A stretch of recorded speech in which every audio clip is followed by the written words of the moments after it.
तो देखिए बच्चों, अब हम स्टार्ट करेंगे रिफ्रैक्शन, है ना। तो रिफ्रैक्शन क्या होता है उसको समझे। याद करो, जब मैंने आपको चैप्टर स्टार्ट किया था तो मैंने आपको हालांकि तीनों फिनोमेना समझाए थे, लेकिन अब उसको डिटेल में पढ़ेंगे। मैंने कहा था कि अगर आपके दो मीडियम है तो ऐसी बाउंड्री जो दो मीडियम्स को सेपरेट करती है उसको इंटरफेस कहते हैं। तो मान लीजिए इंटरफेस है, इंटरफेस के ऊपर मीडियम 1 है, इंटरफेस के नीचे जो है मीडियम 2 है। इसको हमने क्या नाम दिया था बेटा? इंटरफेस, जो दो मीडियम को सेपरेट करता है, ऐसी बाउंड्री, है ना। अब आपका क्या होगा बेटा कि मान लीजिए कि यहां से एक रे इस इंटरफेस पे आके गिरी। जो रे इंटरफेस पे आके गिरेगी उसको बोलेंगे इंसिडेंट रे, है ना। तो यहाँ पे आई आर का क्या मतलब है बेटा? इंसिडेंट रे, है ना। Incident, incident ray. और उसके बाद जिस पॉइंट पे आके गिरेगी वो आपका पॉइंट ऑफ इंसिडेंस हो जाएगा, है ना। जिस पॉइंट पे आके गिरता है वो आपको पता है, इसको हम बोलते हैं point of incidence, point of incidence.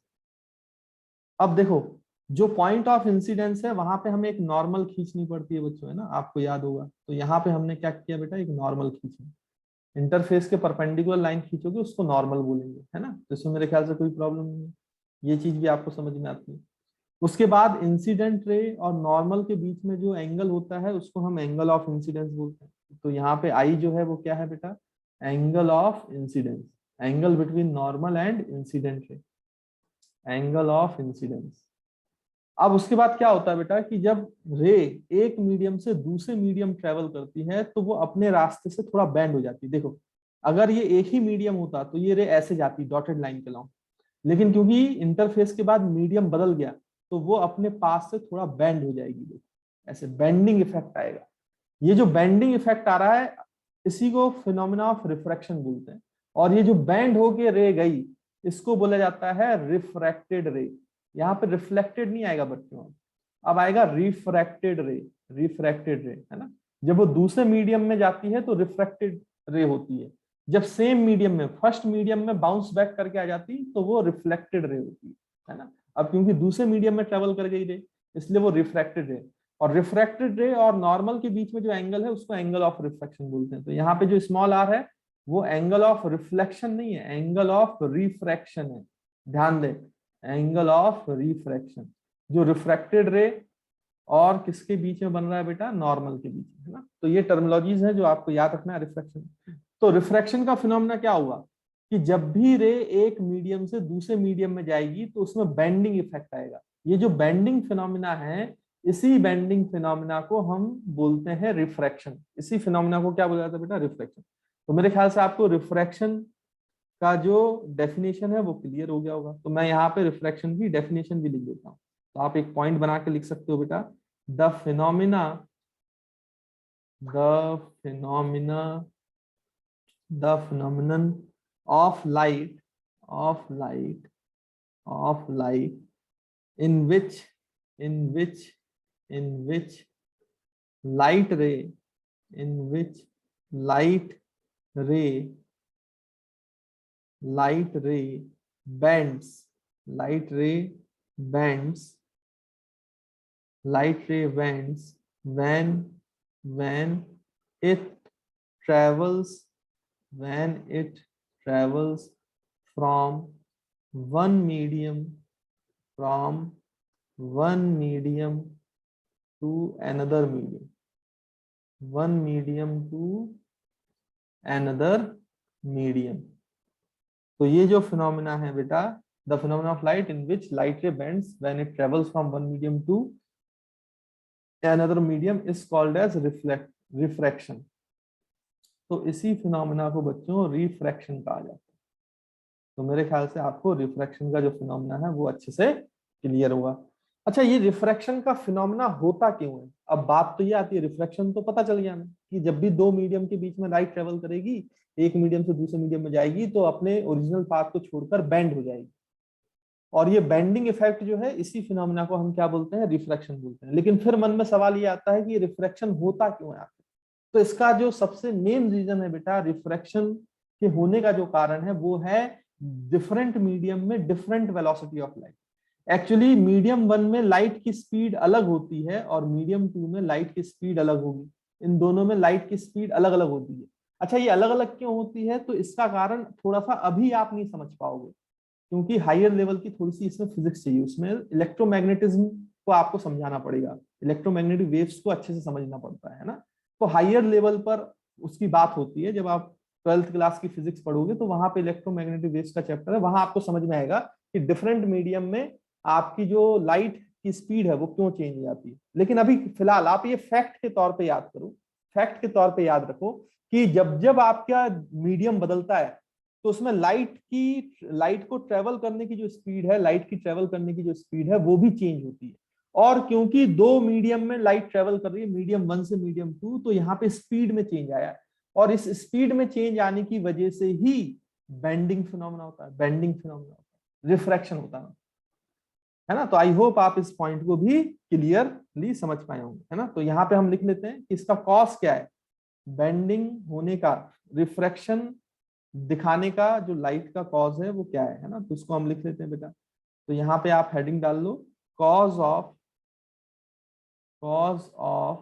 Bending, cause of bending of light, cause of bending of light, यानी कॉज ऑफ रिफ्रैक्शन। तो इसका क्या कारण है? तो आप पहला कारण यहाँ पे लिखो, मतलब पहला पॉइंट लिखो इसमें कि light light has different different light has different speed in different mediums. तो डिफरेंट डिफरेंट मीडियम्स में जो है लाइट की स्पीड बदल जाती है, डिफरेंट डिफरेंट होती है। Light has different speeds in different mediums, है ना। तो ये बहुत इंपॉर्टेंट पॉइंट है, और इसी की वजह से जो है आपका बेंडिंग फिनोमेना आता है।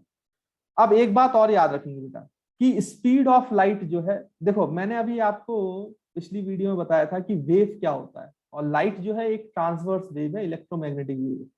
तो हमने बताया था कि उसमें क्रस्ट और ट्रफ ऐसा वो बनता है, और ये एक साइकिल जब वेव चलती है, लाइट चलती है, तो उसको डिस्टेंस जो कवर करती है उसको हम लैम्डा बोलते हैं, जितना टाइम लगाती है उसको हम टाइम पीरियड बोलते हैं, और जिस स्पीड से लाइट आगे बढ़ेगी उसको हम स्पीड ऑफ लाइट या स्पीड ऑफ वेव बोलते हैं।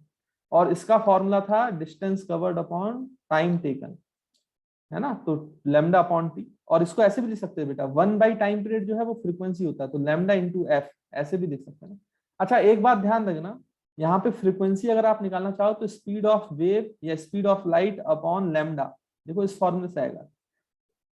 इसमें जब स्टडी की जाती है तो ये समझा जाता है बेटा कि जब आपका लाइट रे जो है वो एक मीडियम से दूसरे मीडियम ट्रेवल करता है तो उसकी फ्रीक्वेंसी सेम, फ्रीक्वेंसी चेंज नहीं होती। यहाँ पे मीडियम 1 में जो फ्रीक्वेंसी है वही मीडियम 2 में फ्रीक्वेंसी है, फ्रीक्वेंसी चेंज नहीं होती। हाँ, लेकिन स्पीड चेंज होती है, और अगर फ्रीक्वेंसी कांस्टेंट है और स्पीड चेंज हो रही है तो लैम्डा भी चेंज होगा, क्योंकि ये रेशियो कांस्टेंट है ना बेटा। अगर रेशियो को कांस्टेंट रखना है तो अगर वेलोसिटी ऑफ लाइट कम होगा तो लैम्डा भी कम होना चाहिए, या वेलोसिटी ऑफ लाइट बढ़ेगा तो लैम्डा भी बढ़ना चाहिए, क्योंकि एक मीडियम से दूसरे मीडियम जाते हुए फ्रीक्वेंसी चेंज नहीं होती, लेकिन स्पीड चेंज होती है। अगर स्पीड चेंज हो रही है, फ्रीक्वेंसी कांस्टेंट है, तो नीचे डिनोमिनेटर को भी चेंज होना पड़ेगा, रेशियो सेम रहना चाहिए ना। तो आपका अगर वेलोसिटी घटती है तो लैम्डा भी घटता है, वेलोसिटी बढ़ती है तो लैम्डा भी बढ़ता है। आई होप इस पॉइंट को, ये पॉइंट भी आपको समझ में आए। अच्छा, कई बार बच्चे मुझसे ये भी पूछते हैं कि सर हमें कैसे पता कि एक मीडियम से दूसरे मीडियम जाते हुए फ्रीक्वेंसी जो है वो चेंज नहीं हो रही। तो इसका प्रैक्टिकली, एक्सपेरिमेंटली आप ये चीज देख सकते हो। एक्सपेरिमेंटली कैसे देख सकते हो मैं आपको बताता हूँ। लेट्स अब, ये जो फ्रीक्वेंसी है बेटा ये हमेशा एक कलर को करस्पॉन्ड करती है। आपको पता है फ्रीक्वेंसी अलग अलग होती है तो आपको कलर भी अलग अलग दिखाई देते हैं।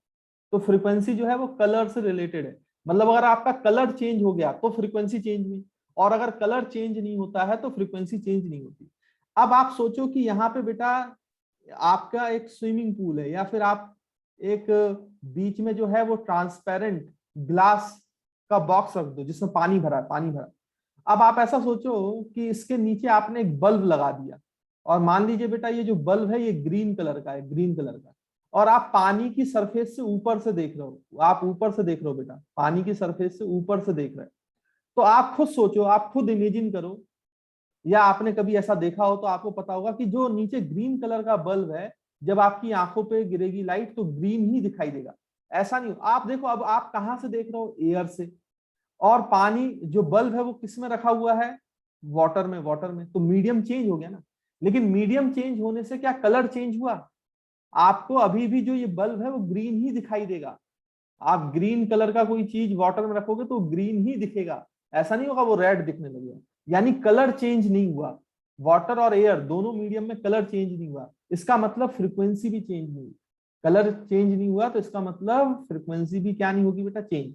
इसलिए मैं कह रहा हूं कि जब आप एक मीडियम से दूसरे मीडियम में जाते हो तो फ्रीक्वेंसी चेंज नहीं होती है, लेकिन क्या चेंज हो जाती है, स्पीड। और स्पीड चेंज होता है तो वेवलेंथ भी चेंज होती है, क्योंकि तभी उसका रेशियो कांस्टेंट होगा, फ्रीक्वेंसी सेम रहेगी।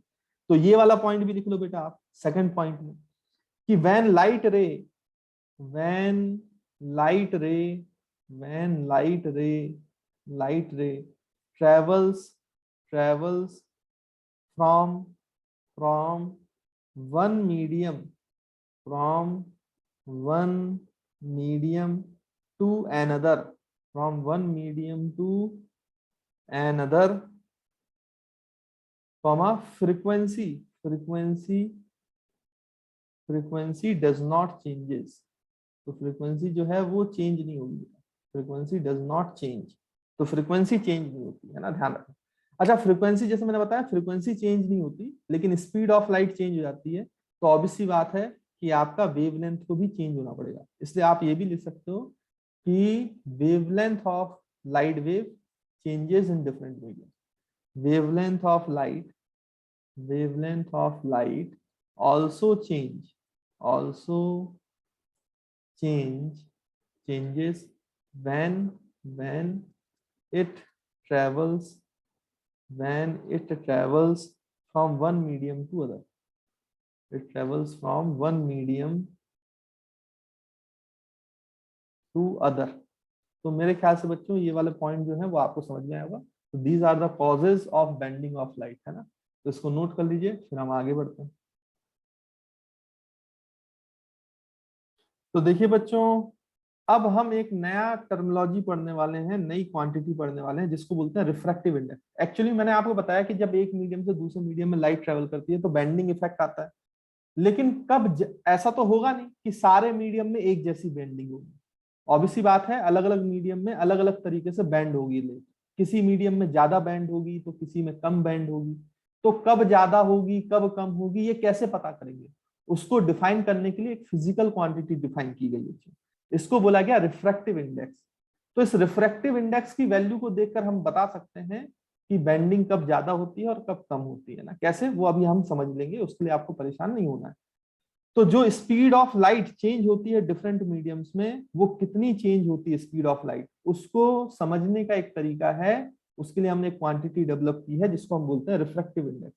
तो आप यहाँ पे बच्चों लिख सकते हो, अब हेडिंग डाल सकते हो रिफ्रैक्टिव इंडेक्स, है ना। तो this is very very important quantity for this particular topic. ऊपर आप हेडिंग डालें रिफ्रैक्टिव रिफ्रैक्टिव रिफ्रैक्टिव इंडेक्स, है ना। शॉर्ट में कभी कभी हम इसको RI लिखा करेंगे, है ना, ध्यान दीजिएगा। अच्छा, ये जो रिफ्रैक्टिव इंडेक्स होता है ना बेटा, ये भी दो तरीके का होता है ना। एक होता है आपका एब्सोल्यूट रिफ्रैक्टिव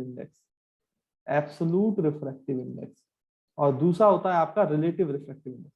अब रिलेटिव रिफ्रैक्टिव इंडेक्स की बात हम थोड़े समय के बाद करेंगे, है ना। रिफ्लेक्टिव इंडेक्स को रिलेटिव रिफ्रैक्टिव इंडेक्स को समझेंगे थोड़े समय के बाद। अभी हम फिलहाल किसकी बात करेंगे, एब्सोल्यूट रिफ्रैक्टिव इंडेक्स। तो एब्सोल्यूट रिफ्रैक्टिव इंडेक्स को कैसे डिफाइन किया गया है, उसकी डेफिनेशन लिख लेते हैं पहले, फिर हम इसको समझेंगे।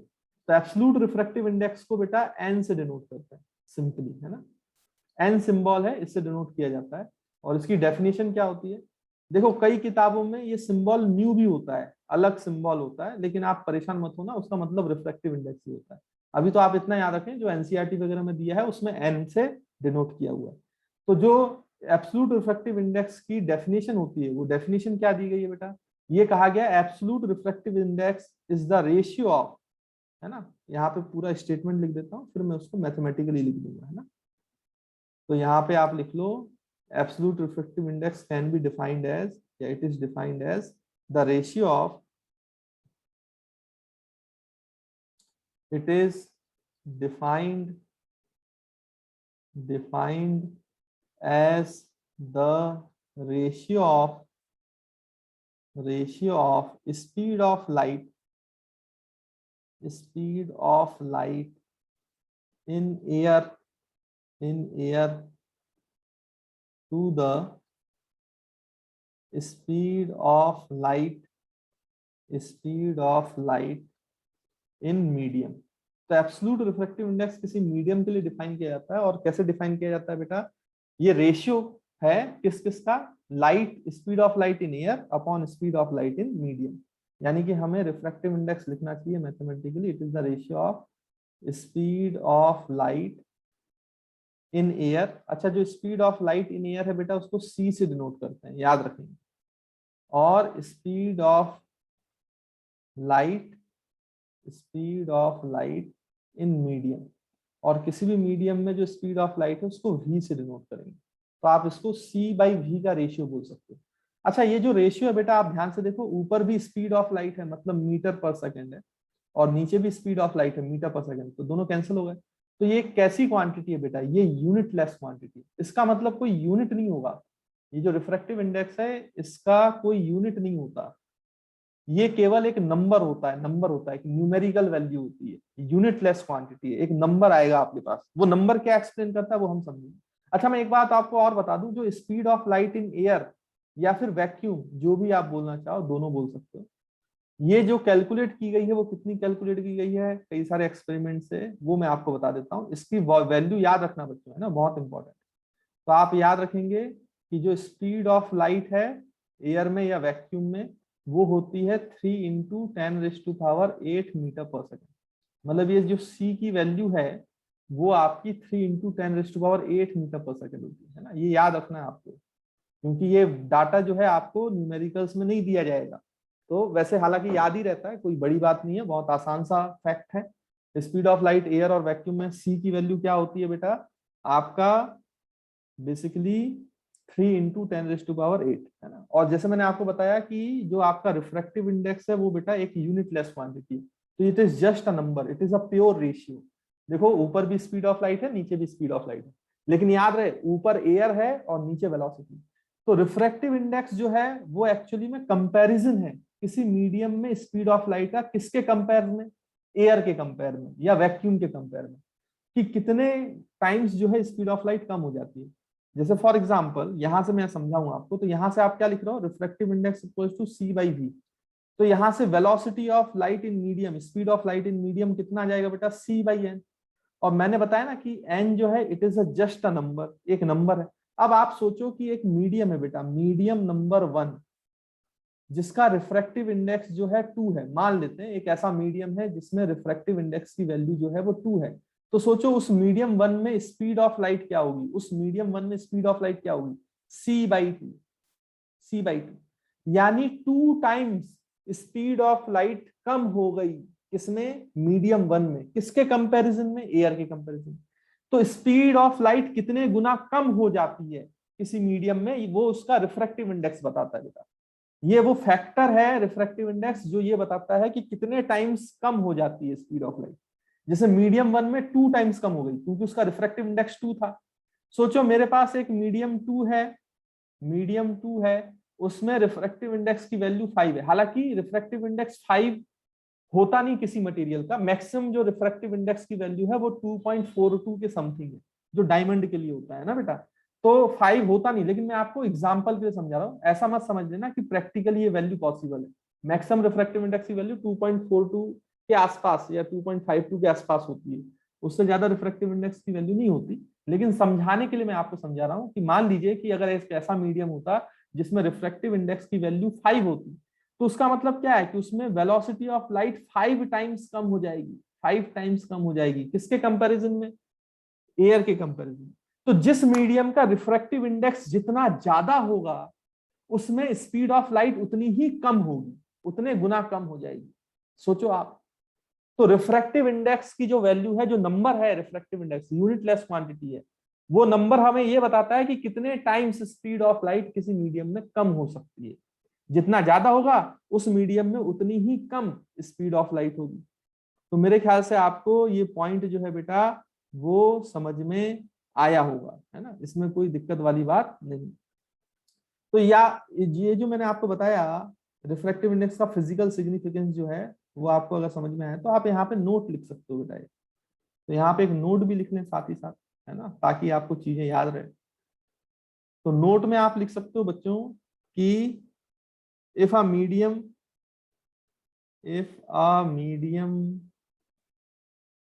has larger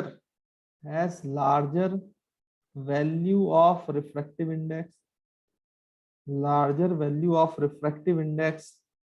then speed of light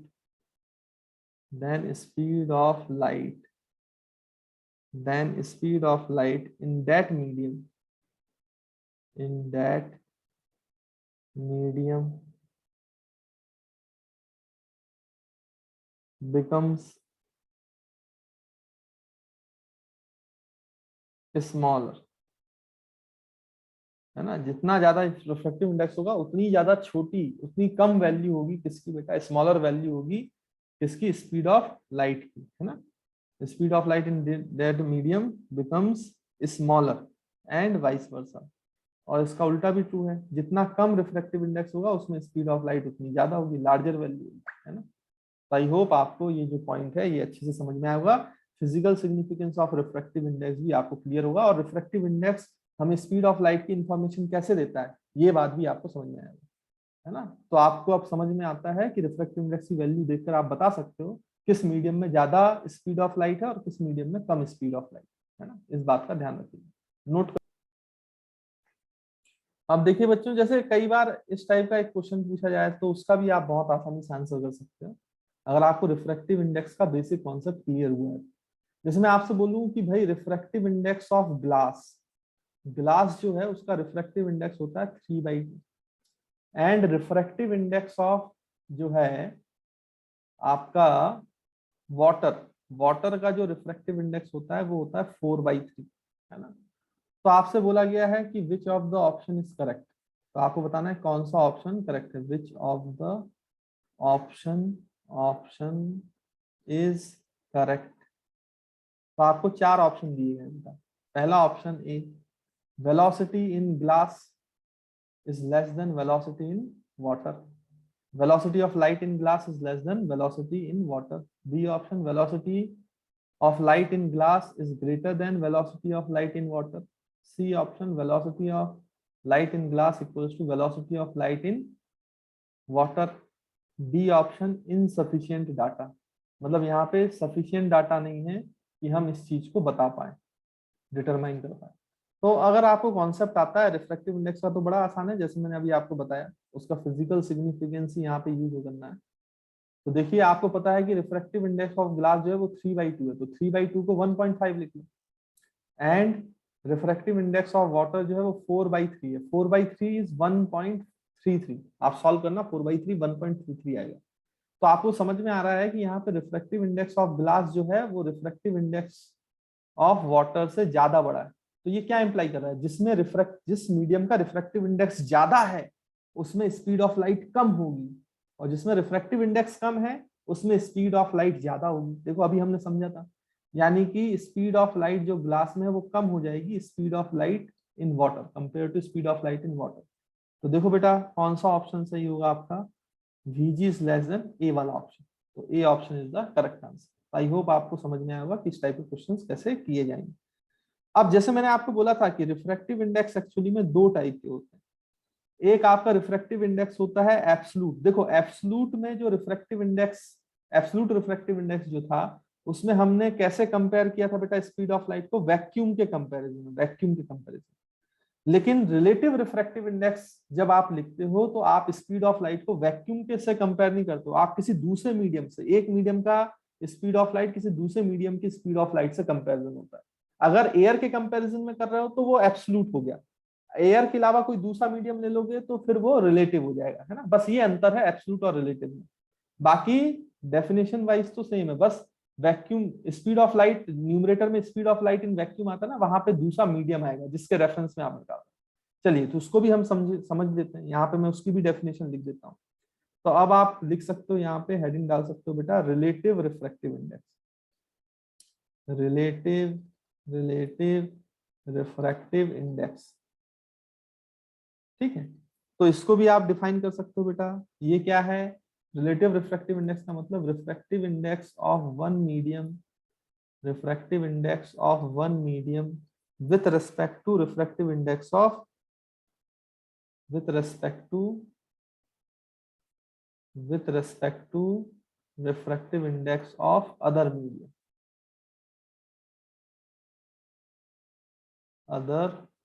medium, है ना। तो ऐसा आप लिख सकते हो, या फिर और करके आप ऐसे भी लिख सकते हो, it is defined as the ratio, it is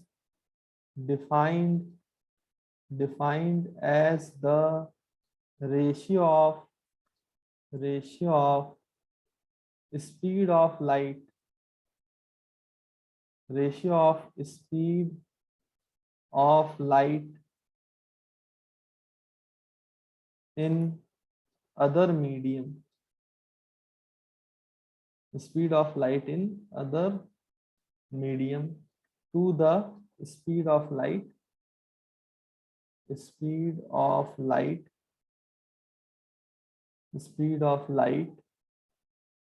in that medium for which we have to find refractive index,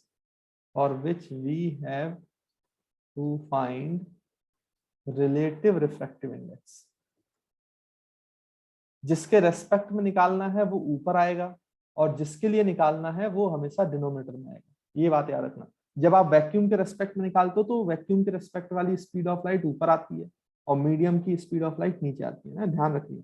अच्छा, इसको रिप्रेजेंट करने का तरीका भी है बेटा। कैसे रिप्रेजेंट किया जाता है रिलेटिव रिफ्रैक्टिव इंडेक्स? इसको ऐसे लिखा जाता है N12। तो इसको रीड करना है refractive index of 1 with respect to medium 2, refractive index of medium 1 with respect to medium 2, याद रखिए। या इसको कई किताबों में ऐसे लिखा रहता है N12। तो ध्यान देना बेटा, ये अलग अलग जो है रिप्रेजेंटेशन है, लेकिन याद रखना एन के साथ जो पहले आएगा नीचे उसका रिफ्रैक्टिव इंडेक्स निकालना है, और बाकी जो दूसरा वाला मीडियम कहीं भी लिखा हो उसके रेस्पेक्ट में निकालना है। तो इसका मतलब यही होता है कि refractive index of medium 1 with respect to medium 2, याद रखेंगे। या फिर आपको ऐसे लिखना है तो आप ऐसे लिखो। कैसे भाई? देखो यहाँ से रिफ्रैक्टिव इंडेक्स ऐसा भी हो सकता है, आपको ऐसा बोला जाए, यानी कि N21। तो जो पहले लिखा है ना उसका रिफ्रैक्टिव इंडेक्स निकालना है विद रिस्पेक्ट टू जो दूसरा लिखा है, वो आगे भी लिखा हो सकता है, पीछे भी लिखा हो सकता है, कहीं भी, लेकिन इसका निकालना है विद रिस्पेक्ट टू 1। तो इसको रीड करेंगे refractive index of medium 2 with respect to medium 1, है ना। तो ऐसे आप याद रख सकते हो बेटा, इसमें ये ध्यान देना, टर्मिनोलॉजीज है, नहीं तो गड़बड़ हो जाएगी। अच्छा, अब आप निकालोगे refractive index of medium 1 with respect to 2, तो हम लिखेंगे refractive index of medium 1 upon refractive index of medium 2। अच्छा, ये एब्सोल्यूट रिफ्रैक्टिव इंडेक्स है। Refractive index of 1 with respect to 2, तो refractive index of medium 1 absolute upon refractive index of medium 2 absolute. तो ये हो जाएगा C/V1। एब्सोल्यूट रिफ्रैक्टिव इंडेक्स का formula क्या होता है बेटा? C/V1। और ये हो जाएगा C/V2। अब आप ध्यान से देखो तो यहाँ से C और C जो है वो कैंसल आउट हो जाएगा, V2 ऊपर चला जाएगा, V1 नीचे आएगा, तो ये आ जाएगा V2/V1। और देखो V2 क्या है? V2 is the speed of light in medium 2। देखो ये स्पीड ऑफ लाइट है मीडियम 2 में, जबकि V1 क्या है बेटा? This is the speed of light in medium 1। देखो यही तो मैंने लिखा था। आप जिसका रिफ्रैक्टिव इंडेक्स निकालना चाहते हैं, यानी कि जिसका रिलेटिव रिफ्रैक्टिव इंडेक्स निकालना चाहते हैं, हम 1 का निकालना चाहते हैं विद रिस्पेक्ट टू 2, तो 1 वाले मीडियम की स्पीड ऑफ लाइट नीचे आएगी, और जिसके रेस्पेक्ट में निकालना चाहते हैं दूसरा मीडियम जो है उसकी स्पीड ऑफ लाइट न्यूमरेटर में आएगी। देखो यही तो मैंने डेफिनेशन लिखी थी बेटा, it is defined as the ratio of speed of light in other medium, जिसके रेस्पेक्ट में निकाल रहा, to the speed of light in that medium for which we have to find relative index. जिसका हमें relative refractive index निकालना वो नीचे आएगा, जिसके रेस्पेक्ट में निकालना ऊपर आएगा। यानी अगर आप सोचो मैं N21 बोलूं तो आप इसको लिख सकते हो N2/N1, refractive index of 2 with respect to 1। या फिर आप ऐसा लिखो वेलोसिटी विथ रिस्पेक्ट टू किसका निकालना? 1, तो 1 की वेलोसिटी ऊपर आएगी, किसका निकालना है? 2 का, तो 2 में वेलोसिटी जो है, स्पीड ऑफ लाइट है, वो नीचे आएगा। तो ये रेशियो है। This is the definition of relative refractive index. तो आई होप आपको रिलेटिव रिफ्रैक्टिव इंडेक्स बच्चों क्लियर होगा। अच्छा, अगर आप ध्यान से देखो तो रिलेटिव रिफ्रैक्टिव इंडेक्स देखो, n12 क्या है, v2 अपॉन v1, और n21 क्या है, v1 अपॉन v2। अच्छा, इसको ऐसे लिख सकते हो ना, 1 upon v2 by v1, 1 upon v2 by v1, और v2 बाई v1 जो है वो n12 है, तो दिस इज n12। यानी कि यहां से एक चीज आपको समझ में आई कि अगर मुझे भाई क्या निकालना है, n12 दिया है, मतलब n21 दिया है और n12 निकालना है, तो n21 का रेसिप्रोकल कर लेना चाहिए। अगर आपको सेकंड मीडियम का refractive index with respect to first medium दिया है और आपको यूज करना है फर्स्ट मीडियम का refractive index with respect to second medium, तो आपको जो दिया है उसका रेसिप्रोकल कर लेना चाहिए। क्योंकि अगर आपके ये रेफरेंस और जिसका रिलेटिव इंडेक्स निकालना है, रिलेटिव रिफ्रैक्टिव इंडेक्स निकालना है, वो इंटरचेंज हो जाएगा तो रेसिप्रोकल हो जाएगा, रेसिप्रोकल हो जाएगी वैल्यू, है ना। तो इस तरीके से आप रेसिप्रोकल कर सकते हो। आई होप आपको ये पॉइंट जो है वो अच्छे से क्लियर होगा। अच्छा, इसमें एक चीज और बता दूं बेटा मैं, जैसे मैंने यहाँ पे बोला ना कि n21 जो है वो v1 बाई v2 होगा, जिसके रेस्पेक्ट में निकाल रहे हो उसकी स्पीड ऑफ लाइट ऊपर आएगी, और जिसके लिए निकाल रहे हो उसका स्पीड ऑफ लाइट नीचे आएगा। तो यहाँ पे हम स्पीड को क्या लिख सकते हैं बेटा, लैम्डा इंटू फ्रीक्वेंसी। अच्छा, लैम्डा चेंज हो जाता है, तो मीडियम 1 में वेलोसिटी 1 है तो लैम्डा की वैल्यू लैम्डा 1 है, बट फ्रीक्वेंसी चेंज नहीं होती, तो वहां पे फ्रीक्वेंसी एफ होगी। मीडियम 2 में भी फ्रीक्वेंसी एफ होगी, बट लैम्डा चेंज हो जाएगा, लैम्डा 2, तो फ्रीक्वेंसी कैंसिल आउट करो। यानी आप रिलेटिव रिफ्रैक्टिव इंडेक्स को वेवलेंथ के टर्म्स में भी लिख सकते हो, लैम्डा 1 बाई लैम्डा 2। यानी आपने क्या सीखा, आपने रिलेटिव रिफ्रैक्टिव इंडेक्स के बहुत सारे फॉर्मूले सीखे। पहले तो आप लिख सकते हो absolute refractive index of 2 with respect to absolute refractive index 1, ये फॉर्मूला है। या फिर वेलोसिटी के टर्म्स में लिखना है तो v1 बाई v2, जिसके रेस्पेक्ट में निकाल रहे हो उसकी वेलोसिटी ऊपर और नीचे जिसके लिए निकाल रहे हो। वैसे ही लैम्डा का भी रिलेशन है, लैम्डा 1 बाई लैम्डा 2। तो देखो ये सारे फॉर्मूलेज आप यूज कर सकते हो for calculating the refractive index, और calculating the relative refractive index. तो इस तरीके से दो मीडियम के बीच में रिलेटिव रिफ्रैक्टिव इंडेक्स की वैल्यू आप निकाल सकते हो। इसमें कोई प्रॉब्लम वाली बात नहीं है ना, तो इसमें कोई समस्या नहीं होगी आपको। और अगर आपको एक पर्टिकुलर मीडियम का with respect to other medium refractive index पता है और उसका उल्टा निकालना है ना, तो आप उसकी वैल्यू का रेसिप्रोकल कर दो, तो जो आपका रिलेटिव रिफ्रैक्टिव इंडेक्स है वो दूसरे मीडियम का पहले मीडियम के टर्म्स में आ जाएगा। तो मेरे ख्याल से आपको ये जो पॉइंट है बच्चों वो अच्छे से क्लियर होंगे, है ना। तो this is all about refractive index, absolute refractive index and relative refractive index. तो इसको नोट कर लो। तो देखो बच्चों, यहाँ पे जो है जैसे मैंने आपको बताया ना कि अगर एक मीडियम का refractive index with respect to other medium दिया है और आपको refractive index of other medium with respect to first medium निकालना है, तो आपको उसका रेसिप्रोकल कर देना चाहिए। तो कभी कभी ये बच्चों को अच्छे से क्लियर नहीं होता, तो मैं एक एग्जांपल के थ्रू आपको समझाता हूँ। जैसे मैं आपसे बोलूँ कि absolute refractive index of glass, अभी मैंने बताया 3/2 है, और absolute refractive index of water कितना होता है बेटा, 4/3, है ना। अब मैं आपसे पूछूं कि भाई मुझे रिलेटिव रिफ्रैक्टिव इंडेक्स बताओ, आपको एब्सोल्यूट रिफ्रैक्टिव इंडेक्स की वैल्यूज पता है, आपको रिलेटिव रिफ्रैक्टिव इंडेक्स की वैल्यू बताओ, है ना। क्या बताना है, तो आपसे बोला गया भाई कि मुझे आप बताइए relative refractive index of glass with respect to water. तो आप क्या लिखोगे बेटा, refractive index of glass with respect to refractive index of water. अब निकालोगे तो ग्लास का रिफ्रैक्टिव इंडेक्स 3/2 है और वाटर का रिफ्रैक्टिव इंडेक्स 4/3 है। तो देखो क्या आंसर आएगा, 3 ऊपर जाएगा तो 3 मल्टीप्लाइड बाई 3 9 डिवाइड बाई 8। तो this is the relative refractive index of glass with respect to water. फिर आपसे बोला जाए कि भाई refractive index of water with respect to glass निकालो, तो refractive index of water with respect to glass निकाल के दिखाओ। तो हम लिखेंगे refractive index of water upon refractive index of glass, यही फॉर्मूला पड़ा था ना बेटा। तो रिफ्रैक्टिव इंडेक्स ऑफ वाटर कितना है, 4/3, और ग्लास कितना है, 3/2। तो ये कितना हो जाएगा बेटा, 8/9। लेकिन आप ध्यान से देखो, 8/9 इज रेसिप्रोकल ऑफ 9/8, यानी this is equals to 1 by refractive index of glass with respect to water. इसलिए मैं आपको कह रहा हूं कि refractive index of glass with water दिया है 9/8, तो आपको refractive index of water with respect to glass निकालना है, और glass with respect to water दिया है तो उसका रेसिप्रोकल कर दो ना भाई, रेसिप्रोकल कर दो। रेसिप्रोकल अगर आप करोगे 1/9/8, तो देखो आंसर फिर से 8/9 आएगा। तो आपको 2 बार कैलकुलेट नहीं करना पड़ेगा, आपने एक बार refractive index with respect to refractive index of glass with respect to water निकाल दिया है, और अगर आपको refractive index of water with respect to glass करना है तो ऊपर वाले का रेसिप्रोकल कर दो, क्योंकि इनका रिलेशन आपस में रेसिप्रोकल वाला है, तो आपका आंसर डायरेक्टली आएगा, आपको फिर से ये सॉल्व करने की जरूरत नहीं है। ये मेरा कहने का मतलब था। आई होप आपको समझ में आया होगा कि क्या रिलेशन। और आप यहाँ पे लिख भी सकते हो बेटा, देखो refractive index of water with respect to glass को आप लिख सकते हो refractive index of water upon refractive index of glass, या इसको लिख सकते हो velocity of speed of light in glass upon speed of light in water. देखो जिसके रिस्पेक्ट में लिखना है उसकी स्पीड ऊपर आएगी, याद रखना। रिफ्रैक्टिव इंडेक्स में अलग रिलेशन है, वेलोसिटी में अलग, और लैम्डा के टर्म्स में भी ग्लास ऊपर आएगा, लैम्डा जो है वेवलेंथ ऑफ लाइट वो वाटर का नीचे आएगा, और equals to reciprocal of refractive index of glass with respect to water. तो देखो ये रिलेशन, आई होप आपको ये पॉइंट अच्छे से क्लियर होगा, समझ में आएगा, नोट कर लीजिए।